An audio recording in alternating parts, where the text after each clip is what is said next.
All right, for all y'all who don't know, uh, my local town area got pretty trashed by tornadoes.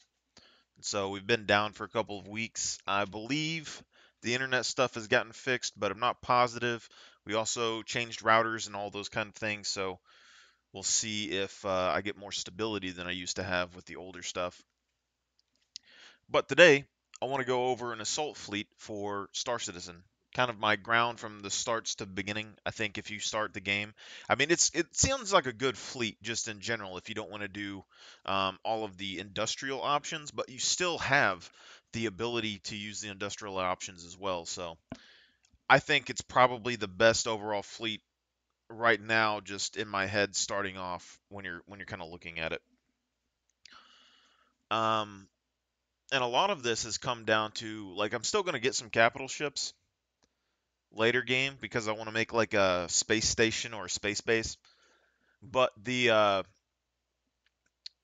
way that it seems Star Citizen's kind of made, I see a lot of similarities with modern day military stuff that I've been watching with fleet carriers and the smaller amphibious forces and the smaller ships.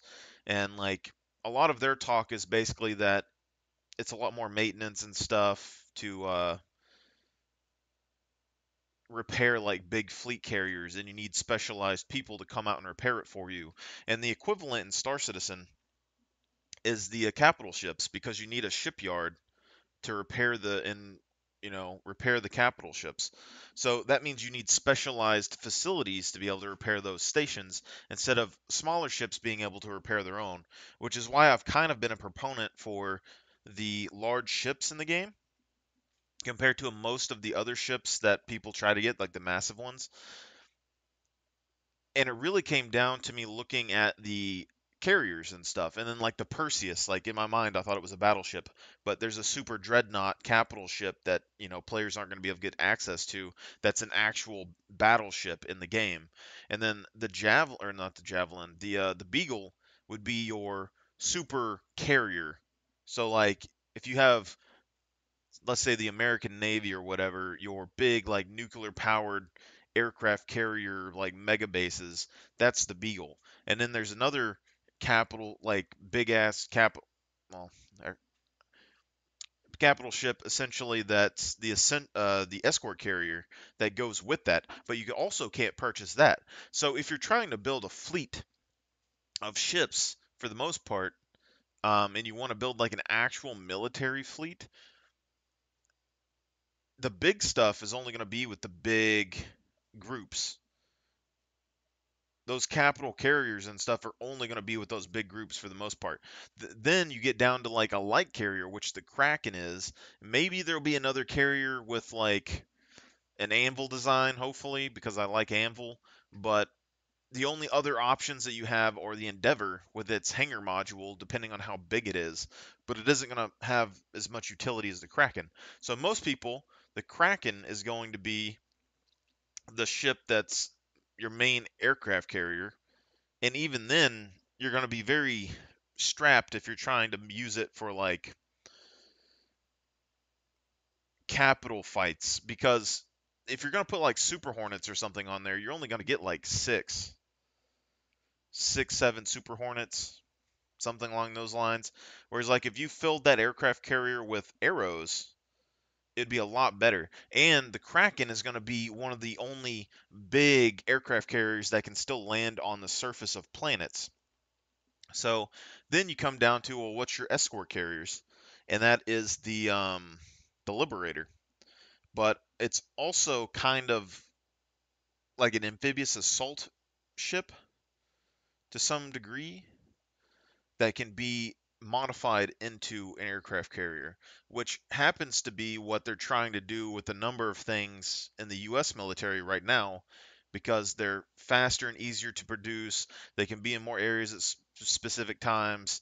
Um, they're easier to repair and maintain, and they can uh, help with coastal landings and other things like that. So that's where I'm kind of getting into this. So for me, my starter ship, Terrapin. Okay. Now, you might be thinking, well, that sucks. Like the Terrapin isn't a good ship, and I get you, but I want to be kind of like a new player when Star Citizen comes out, and I think the Terrapin fits that role pretty well. The armor on the Terrapin and the stealth on the Terrapin, I think, will also benefit me in case there's like an influx of pirates or NPCs or whatever in the game when it comes out, because we already know that like pirates and stuff are going to exist, and they're probably going to have some big ships and some strong ships. So if you take all of the starters and put them into like a box container and you look at them, the fighter starters aren't strong enough to fight any other stronger fighter ships.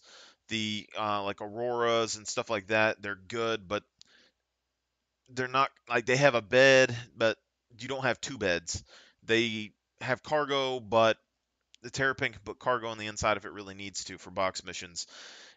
They don't have scanners except for the cutter, so then you're really comparing like the cutter versus like the Terrapin, and the cutter can hold a vehicle, which is probably its biggest benefit, but now they have that small bike coming out that could potentially fit in the Terrapin. Either case, I think the Terrapin's the better ship, so you're really in between the cutter or the Terrapin, and I really do like the look of the cutter, but with how its engines are, it's not gonna run. You're not gonna be able to fight much. You're not gonna be able to run away from anything super crazy. If one of those engines goes down, you're stranded in the middle of nowhere.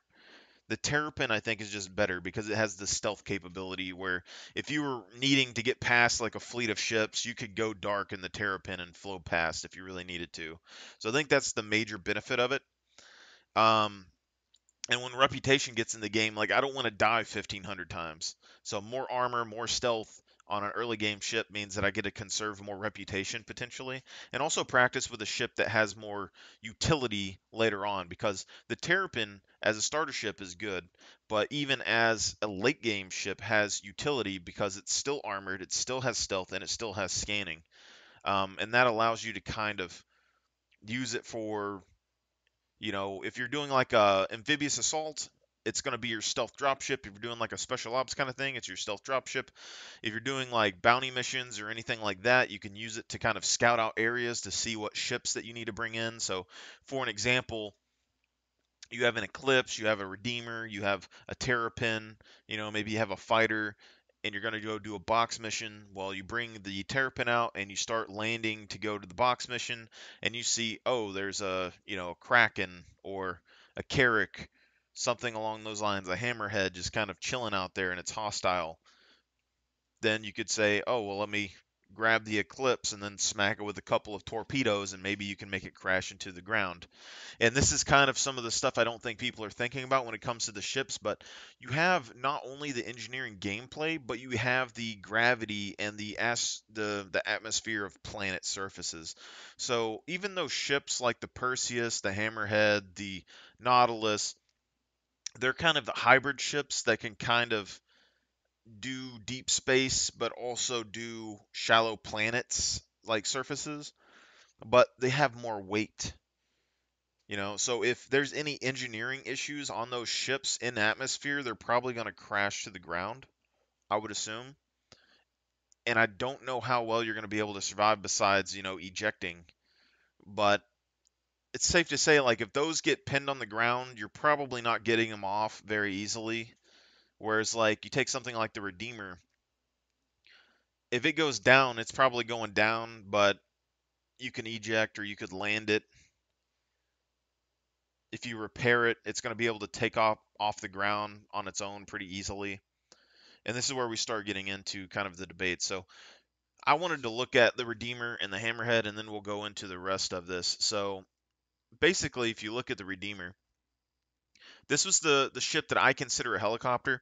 So when people end up looking at the Redeemer and they tell you that it's a really good ship, it is a really good ship.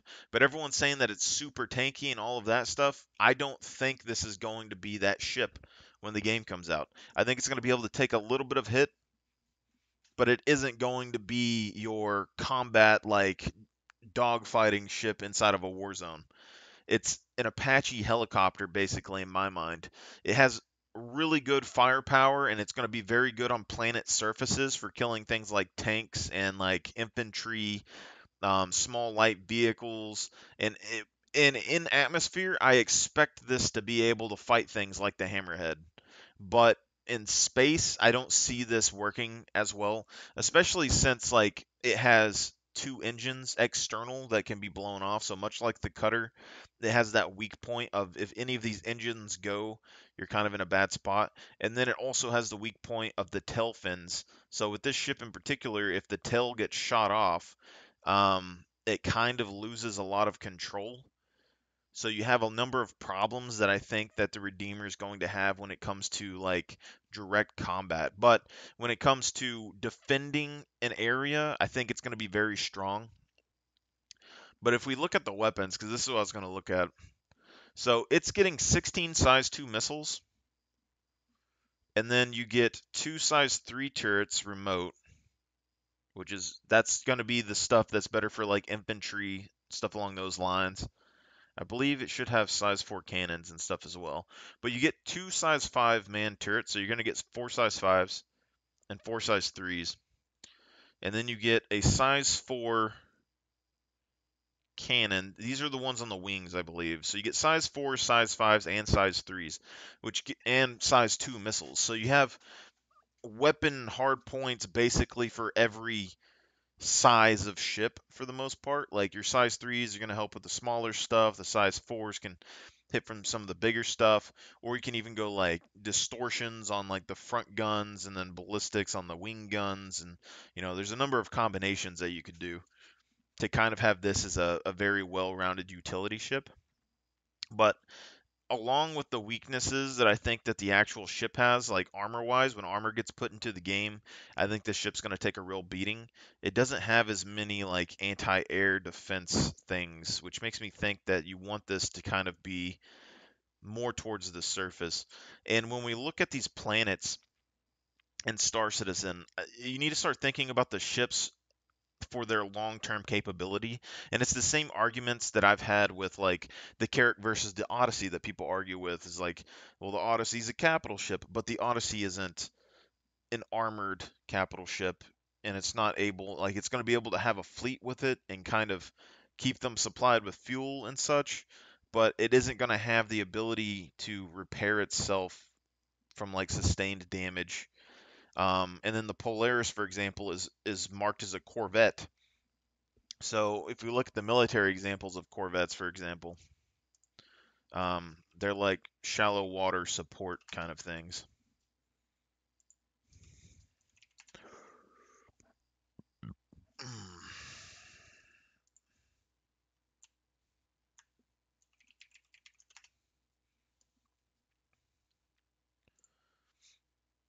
See, it's a small warship, traditionally the smallest class of vessel considered to be a proper warship. And so the Polaris is the smallest of the capital, like actual warships in the game.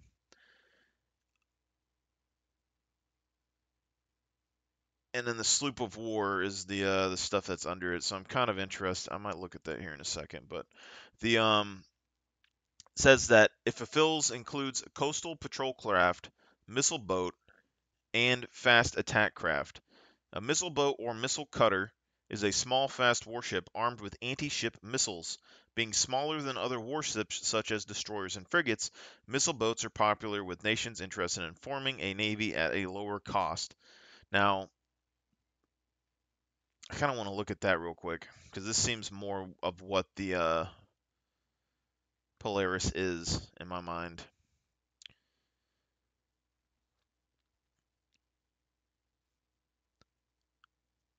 They are similar in concept to torpedo boats of World War II. The first missile boats were modified torpedo boats, with the torpedo tubes replaced by missile tubes. The doctrine behind the use of missile boats is based on the principle of mobility over defense and firepower. The advent of proper guided missiles and electronic countermeasure technologies gave birth to the idea that warships could now be designed to outmaneuver their enemies and conceal themselves while carrying powerful weapons. Previously, increasing the potency of naval artillery required larger projectiles, which required larger and heavier guns, which in turn called for larger ships to carry these guns and their ammunition and absorb their recoil.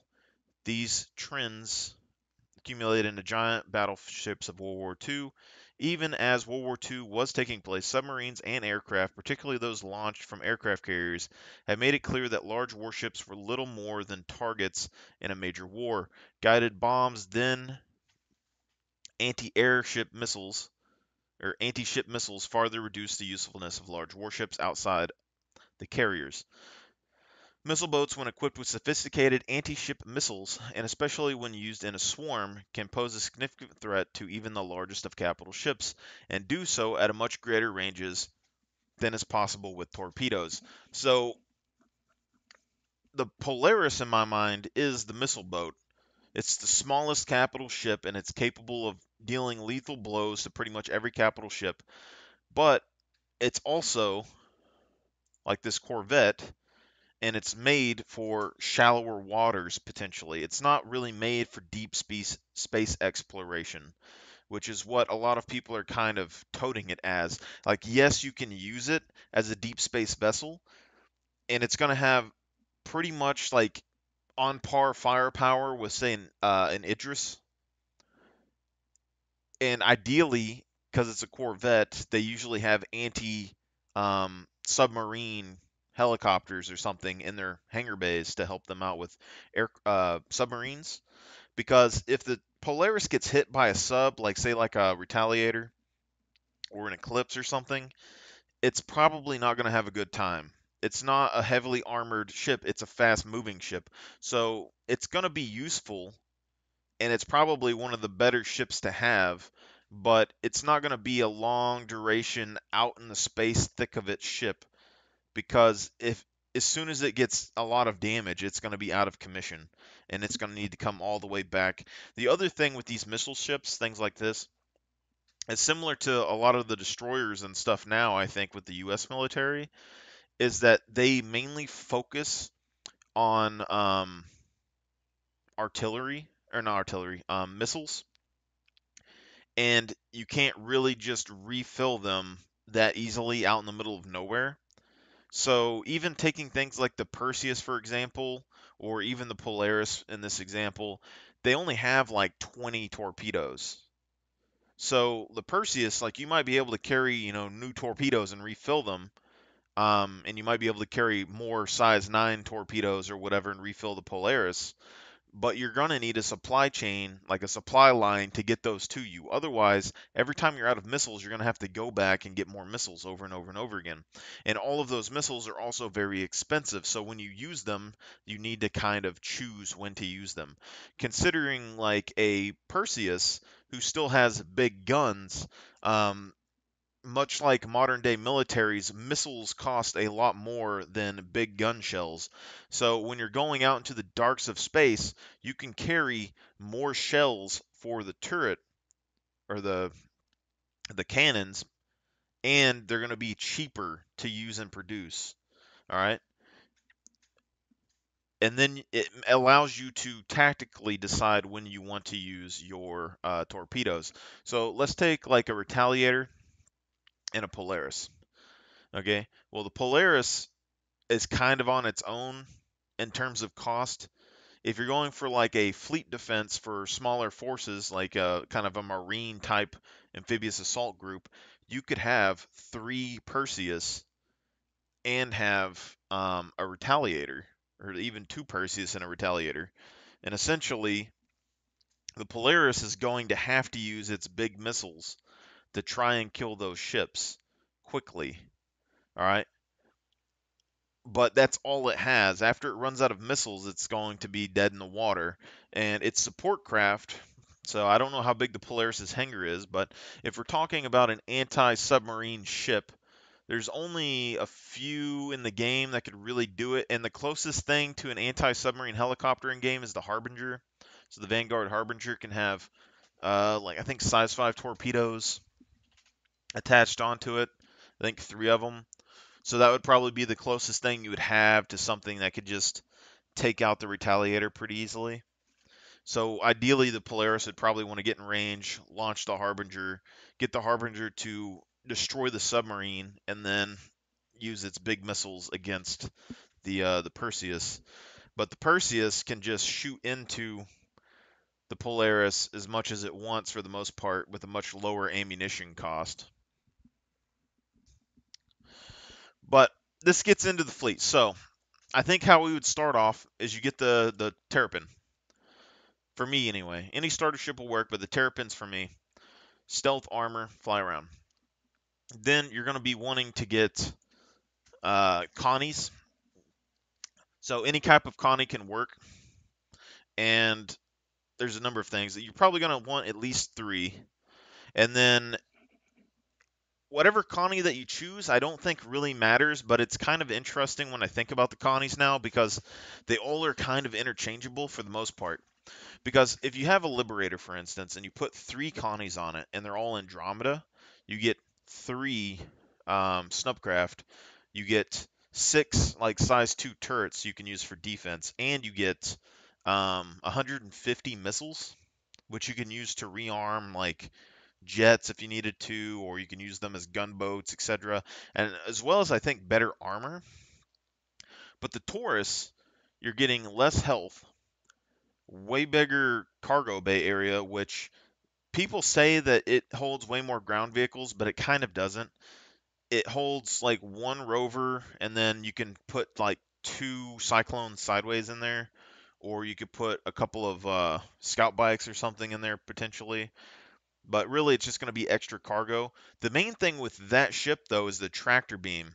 So it really comes down to the utility of the tractor beam because the cargo space in the back, even if it's unscannable, the Andromeda, you can still stack cargo in that hangar bay for the snub ship. It's just not going to be as easy or efficient. It could potentially get in the way later. But the Andromeda basically brings its own kind of small aircraft fleet for it. And I'm seeing the Connies are essentially kind of 2 things in my mind. One, they're sort of the equivalent of a Black Hawk helicopter, because if you're going to use it as a dropship or something, you're going to have 5 beds, 1 spare turret or 1 spare snub craft, which you could use for like anti-air defense while you're landing troops on the ground if you really wanted to. So you kind of have that benefit. Uh, Basically, if you were landing troops on the ground, you'd have the snub ship and you'd have the missiles on the Connie to help you get your fleet on the ground quickly. Kind of have some defenses. But then you have 5 beds, so you're looking at already 6 or 7 potential players there. Then you have that chair, that's the dining area. I'm assuming it could potentially sit 4 or 5 people there. So you go from 6 to 7 to like 11, 12, and then you have a rover which would have 6 seats. So you're already looking at 18, 17, 18 people there, and a craft to drive, which is already pretty good. But then you have the science version could potentially have sizes as well that could be useful. Uh, Constellation.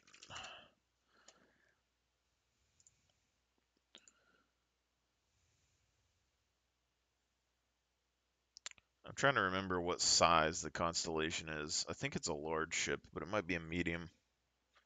Ship size large. All right, so if that's still the case, then it's going to be going through the same jump points. I think it might be a medium ship though.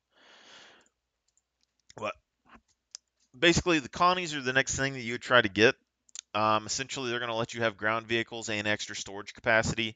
Which one's the best? I don't know. The Taurus's tractor beam, the reason I like that is because if you are putting ground vehicles on the surface of the planet, you're going to be able to use that as kind of a general utility um, aircraft to pick those vehicles up and bring them back to base when they're destroyed for repairs.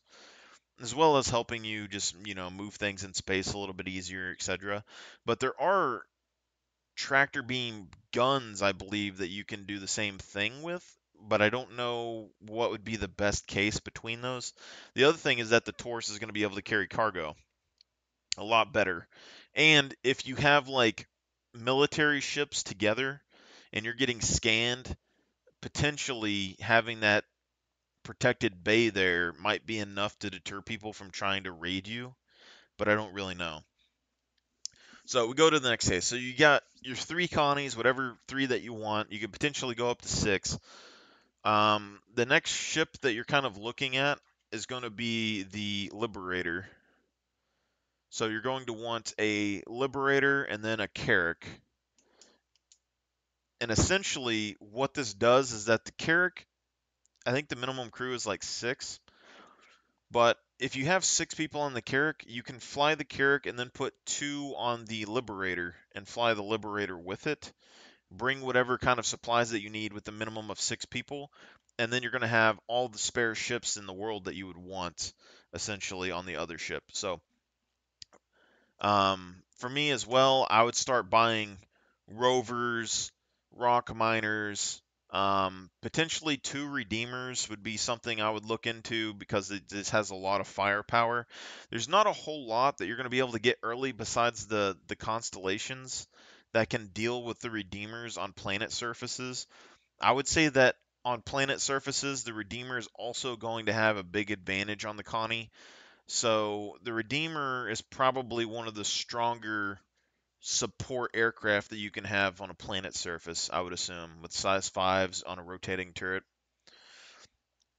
But then you're looking at essentially making a special operations kind of group. So your Connie or your Carrack would be like your main HQ sort of ground landing vehicle to land multiple rovers and stuff on the ground.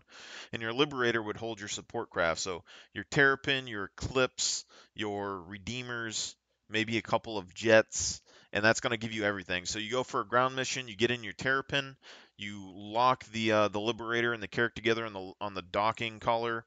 You fly the Terrapin out. You kind of check out the area, see what you got. Maybe you brought four people with you. You still have two left at the ship.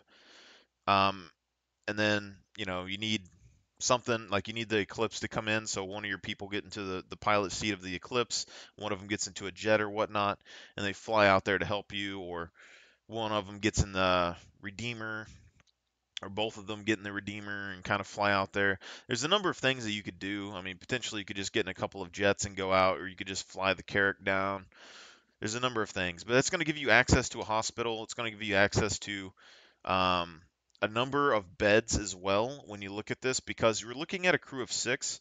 But if you have a Carrack, a Liberator, and you have two Redeemers, and you have a Terrapin on board, you already got five beds, or five or six beds on the Carrack, two on the Liberator, so you're looking at seven, and then you're going to have two on the Terrapin, so you're looking at nine, and then you're going to have eight beds on the Redeemers, which is going to be like 17 potential players that you could have over two ships, which is a pretty significant amount of force that you could project for the most part. So like even if you had 17 people, you could easily just land the Carrack on a planet, and boom, you have plenty of people to pilot um, a number of rovers and whatever else that you'd want. All right, so that would be kind of your special operations group. But then you'd be looking into getting a second Carrack or a second Liberator. And the second Liberator, I would essentially put the Connies on top of that. And when you look at that, you're going to have a Liberator with two beds and then three Connies, which will be 15 beds. So you're going to have 17 beds with those four ships. But the Connies replace the need for the Carrack to land on the surface. So even if you have, 20 people, you could take, if you wanted to, you could take like four Connies down or three Connies down. Let's say that you fully crew it. So let's say that you have five people in a Connie, you have 20 people in your group. So you could have let's say you could take one Connie down for a whole group, or you could take two Connies down and have a spare Connie. There's a number of things that you could do, but the main thing is that you're going to be conserving the fuel of your Carrack and your Liberator. You don't require them to take as much damage because if a Connie goes down, you still have your Carrack and stuff, so you're good. And that's also your main medical facility. And then the Connies are going to be like your planetary transport helicopters. They're going to transport your rovers, your rock miners, all that good stuff. Hold your extra cargo, help your guys move around for missions, things like that. You could potentially bring down PC's craft if you have like extra PC's craft in there, but the second Liberator is basically going to be your ground support ship. So you have your Connies that are going to help your ground support vehicles and all of that, and then you have your, um, extra rovers, extra rock miners. You could have tanks on there if you wanted to. All of the ground vehicles are going to be in that specific ship.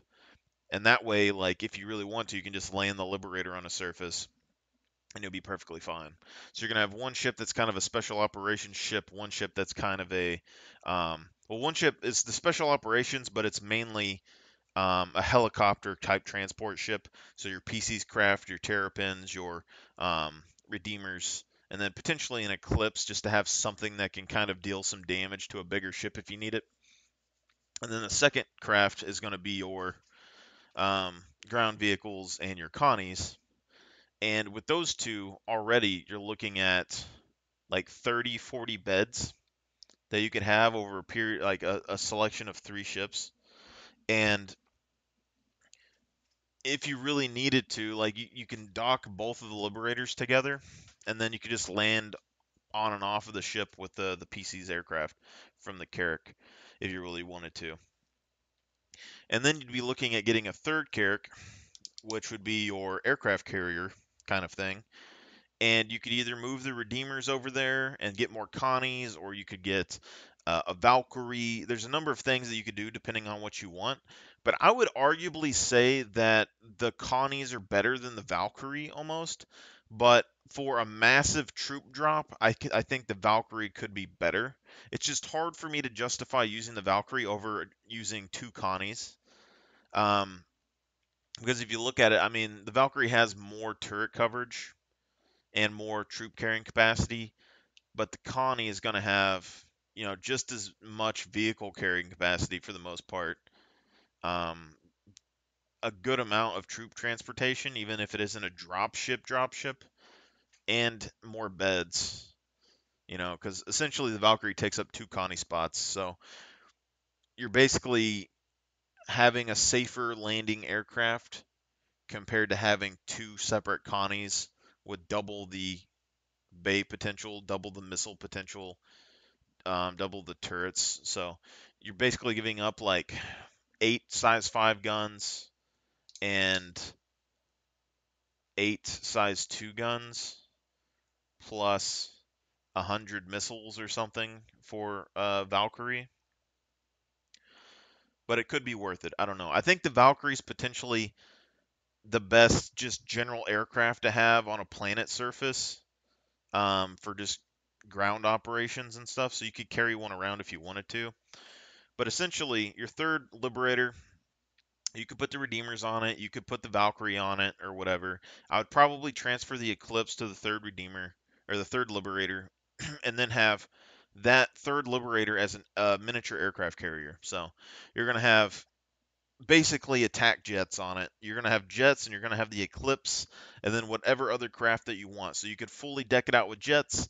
Some of the posts that you see about the Liberator sees like 6 arrows per square. So you could potentially have 6, 12, 18, 24. You could have like 30 arrows potentially on that. An Eclipse is going to take up 6 of those spots, so you'd have like 24 aircraft and an Eclipse potentially.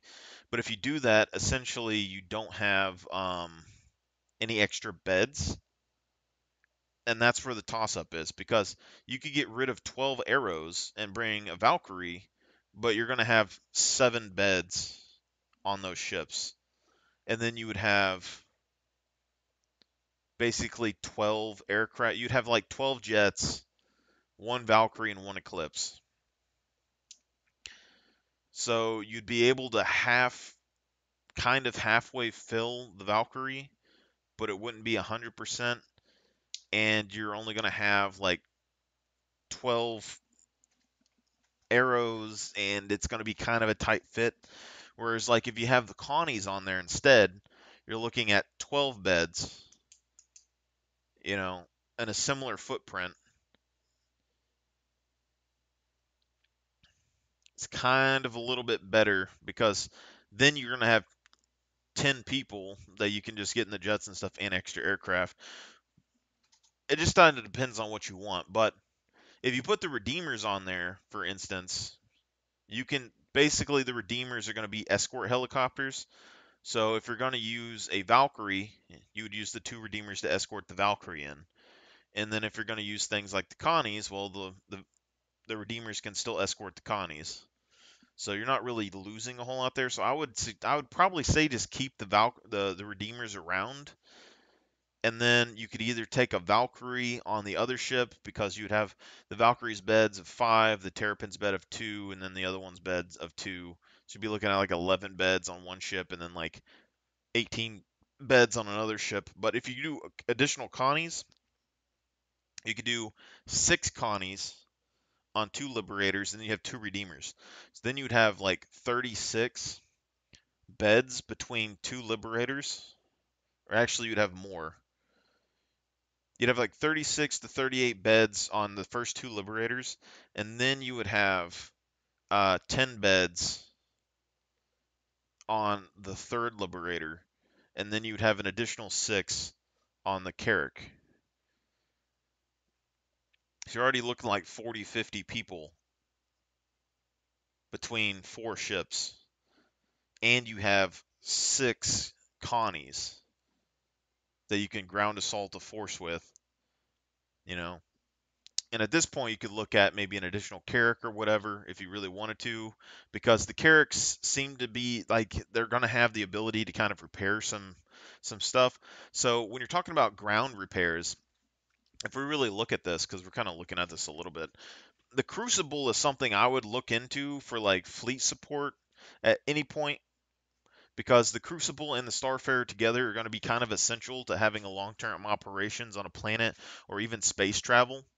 But the Carracks have repair capabilities for the most part, and kind of, I guess what people are hinting at is maybe the potential to repair like armor, weapons, small components.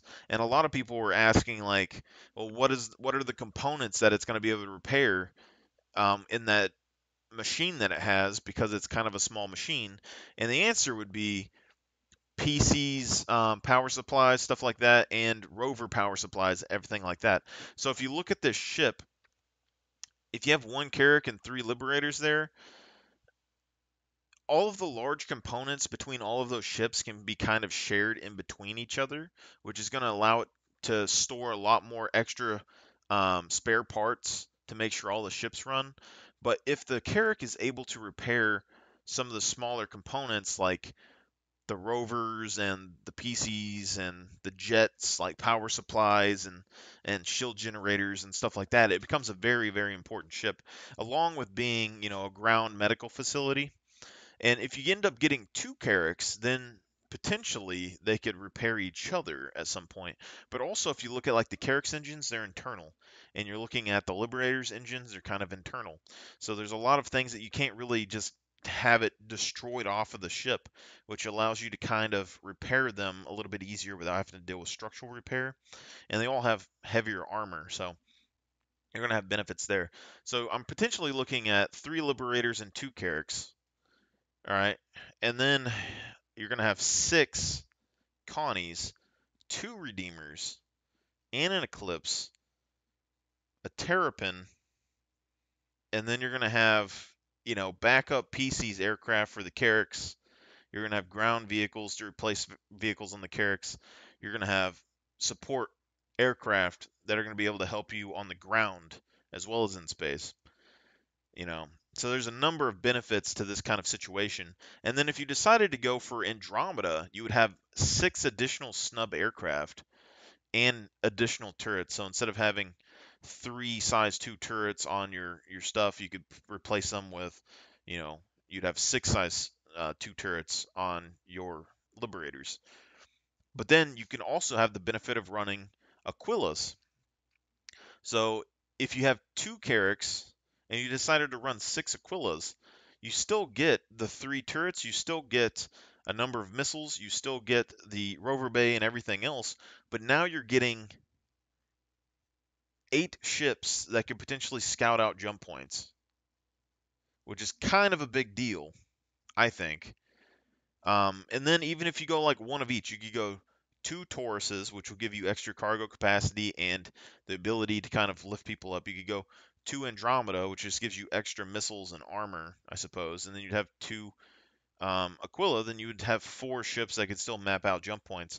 But just the ability to have a ship that's smaller and not one of your main ships like the Carrack to do the similar role, I think is a benefit. And even the fact that if you decided not to use any Redeemers at all in this setup and you decided, the Carracks are better than Redeemers, you're increasing the bed capacity by a lot, you know, between those 2 Redeemers, and you're increasing the total functionality of just the ships in general. Like if you didn't take 2 Redeemers and you took 2 Aquila, you'd still have 2 spare Aquila, and then you could have 6 Andromeda, or you could have 6 Tauruses, or whatever else on the other ships. So it depends on, like, do you want more cargo capacity? Do you want more tractor beams to move destroyed vehicles? Like if you're going into a major military assault mission, and you're going to be landing rovers and stuff on the ground, and maybe you want more armor from the Andromeda, but maybe you want the tractor beams on the Tauruses because you can land your troops down and then come back down, pick up the rovers, bring them up to get repaired, and then bring down more troops. If you have 2 Carracks, then you're going to have double the medical areas for ground troops and stuff. And then if you have a number of PCs rescues, you're going to have the ability to kind of monitor and keep alive a few more people and bring them back to the Carracks more rapidly. And that would basically be the function of that helicopter carrier. But when you get 3 Liberators and 2 Carracks, or even 1 Carrack, I mean, all you need is the 1 Carrack for the most part, but three Liberators and a Carrack, and then at that point you need escorts because there's a number of things that you probably just aren't going to be able to defend against. So ideally, you'd probably want escorts. And then when you're looking at that, it's going to end up being either the Perseus, the Nautilus, or the Retaliator. So ideally, you'd probably have 1 Retaliator, and then probably at least 2 Perseus, and then probably 1 Nautilus, if not another Perseus, or maybe a Hammerhead if you wanted to. There's a number of things there. But even if you look at this, even if we decide to bring 2 Carracks instead of a Hammerhead or whatever, you got 2 Carracks, 3 Liberators, 2 Perseus, and a Retaliator. That's 8 ships. And then you're looking at probably 100 people or something that you could be bringing with you on your missions. I mean, maybe it's less. I don't know. Maybe it's like 70 or something. But that's a large amount of people. That's like a similar amount of people that would be on like a Kraken. And you would have more functionality than those people on the Kraken because your ships can separate. The people on the Kraken have to be together unless they're taking the ships um, off of the Kraken itself to fly around. But when you have 3 Liberators and stuff, you can easily separate those 3 into 3 different areas if you wanted to. So you can go and land your ground vehicles in one area. Maybe you have anti-air ballistas or whatever that go with them, and they would still have Connies to help them out with air support and everything else that they want on the planet surface. You could potentially have the Andromedas, which gives you the snubcraft to help them out with even more with the air support and more missiles. Then you have your helicopter station, which is still going to be able to kind of carry around whatever it wants, and snuggle up with your main Carrack or whatever. Or even if you decided to split everything evenly and you go 2 Carracks, 2 Liberators, each with 3 Connies, each with one terrapin, each with ground vehicles and PCs or whatever. Let's say you have 4 ground vehicles, 4 PCs, a terrapin, 3 Connies on there. Then you have 2 groups of Carracks that can kind of do a bit of everything, and then you'll have one support carrier that just needs to float around and kind of give additional air support. So your Redeemers, your Jets, your Eclipse, and then you can keep your bigger fleet around your carrier for the most part. And then like that sense, if you have 2 Perseus, let's say you have 2 Perseus and a Retaliator, and then you have your aircraft carrier Liberator in space, then I think the minimum crew of those are like 4 to 6. So let's say you have 6, 12, 18. So you'd have 20 people in space potentially. You could probably easily transport some of those people onto the Liberator and use them as pilots. So if you need to deploy 20 jets, you could deploy 20 jets. If you need to bring down a Perseus, you could bring down a Perseus. I think there's a lot of flexibility there. And then if anything happens to where you needed extra crew members or whatever, you could just take PC's aircraft, the PC's craft, load people up into it, bring them up to the station, and then have them equip you know, your your craft for you to use for air support. I mean, there's a number of things, but overall, I mean, that's a huge amount of people that you can put in on a small kind of group of ships. So you're comparing one Kraken against that. I think that bigger group of ships could potentially take out a Kraken. There isn't really a doubt in my mind that a bigger group of ships like that has a chance against a Kraken because you're looking at a Kraken, a capital ship. If its capital components get damaged, it's going to be dead in the water. It doesn't have escorts. If it does have escorts, it's going to need capital class escorts to kind of keep it, or a bunch of smaller ships. But then, if you use a bunch of smaller ships with the Kraken, you can't do anything with it because there's not.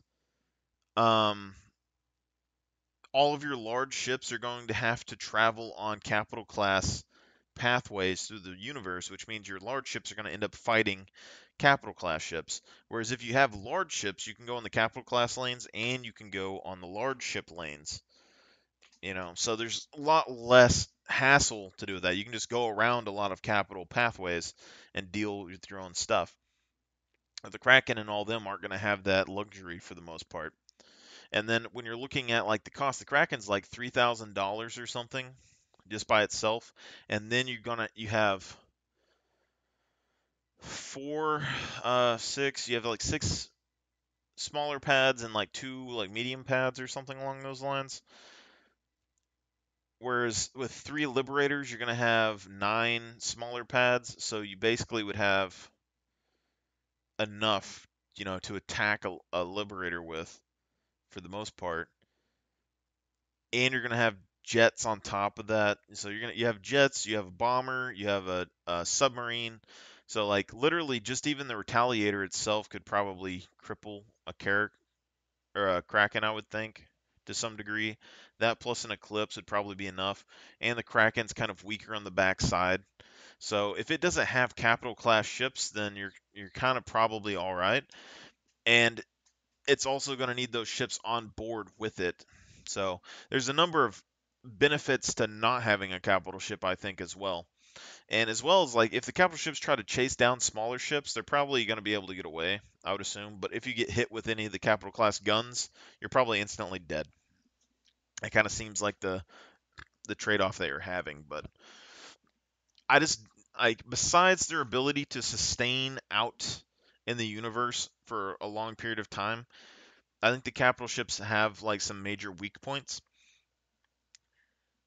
but it's kind of hard for me to say. Like $3,000 for a Kraken right now. I mean, 3 Liberators would be like 15, and then the Carrack would be, so you're looking at like 2,000 right there,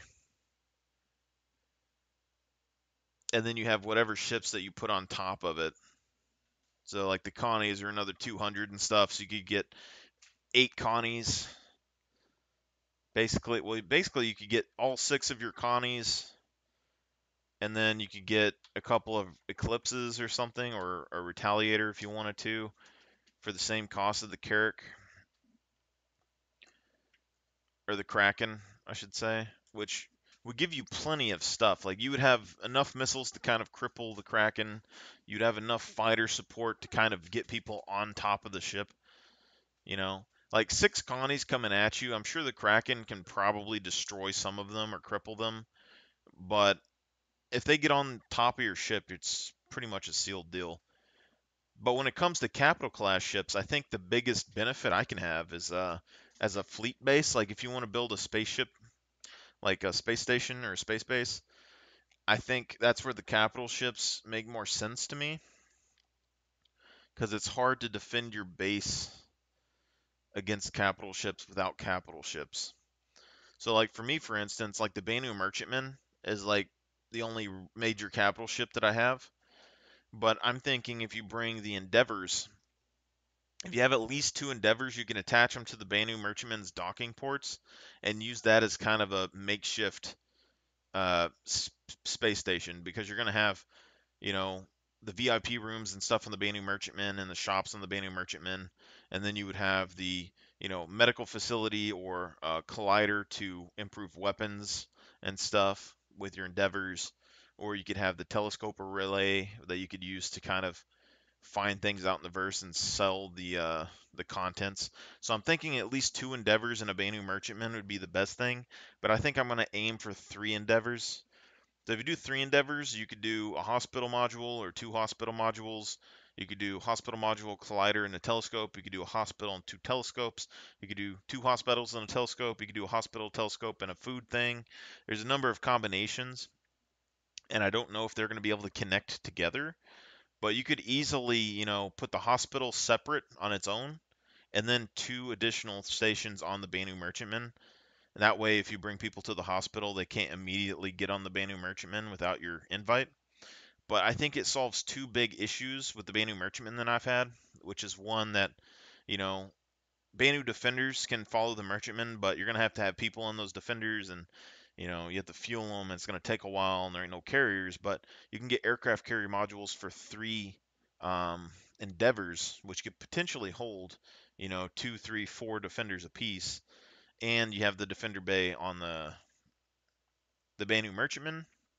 But essentially, you'd be able to use the Banu defenders as medical ships to bring people, or transport ships to bring people to the hospital, or the Banu merchantmen, and you would have a fleet of Banu defenders to defend your Banu and your space station there, which means that you don't necessarily need a Kraken or anything. You just need bigger fire support like the Perseus to go around, which means that if you're having a military group and you want a base, that defense force that we talked about before, the 2 Perseus and the Retaliator, can be what defends your capital class space station, and it escorts your ground forces to a planet, and then it comes right back. And then you would end up having different fleets. So if you grow to a bigger size, you would have like 4 Perseus and 2 Retaliators, and then you'd have 2 amphibious assault kind of teams that could go down to planet surfaces, and then you'd be able to expand out more and more and more. And I think that'd be the biggest benefit. And the thing is that you can use the modules on the Endeavors for like extra crew quarters, but I don't think that would be the best case. Whereas, like, if you have a Kraken or something, it might make sense to have crew quarters, and then you could just unload people off your ship off and on and go to the crew quarters, so you can kind of do whatever, because they're going to be stuck on that ship either way. But if you have an amphibious fleet that has like 30, 40 beds per section, they can just stay with the fleet, and then you don't need the extra waste of space. That's kind of how I'm looking at it. But I don't know how you would do the hospital modules, because I would be tempted to go 2 hospital modules. But essentially, I would want a number of Banu defenders around potentially, and then maybe an Apollo. So one of those hangar bays, like if it became required to have an Apollo, I would like one of those hangar bays to be able to hold an Apollo. And then if it wasn't necessary to have an Apollo, then I would just fill them up with Banu defenders. Because if you have 3 hangar bays, let's say if they could hold 4, I think the defender's like 26 meters or something, and the Cutlass is a little bit more than that. I think like 30 or something. I don't know. I would say like if you could fit 2 Cutlasses in one of those hangars, maybe you could fit 3 or 4 defenders in a hangar, which means you could have 12 there, which would be a pretty big amount of defenders to have in one location and not having to waste fuel. And your people can be doing science and medical and all that stuff on the ships instead of flying a defender around all the time. And the biggest benefit I think of that setup is that the defenders themselves would be able to do box missions, escort missions, bounty hunting missions, medical missions with the hospital module, and be able to do like search and rescue stuff, and be able to bring people to sell things on the Banu Merchantman, and also, grab and salvage components and things and bring them back to the Banu Merchantman ship so that you can have things to sell. But I think that's the gist of the fleet stuff that I'm really thinking about. And we're gonna try and get back in the game a little bit, since I got internet back today. But I'm having some issues, so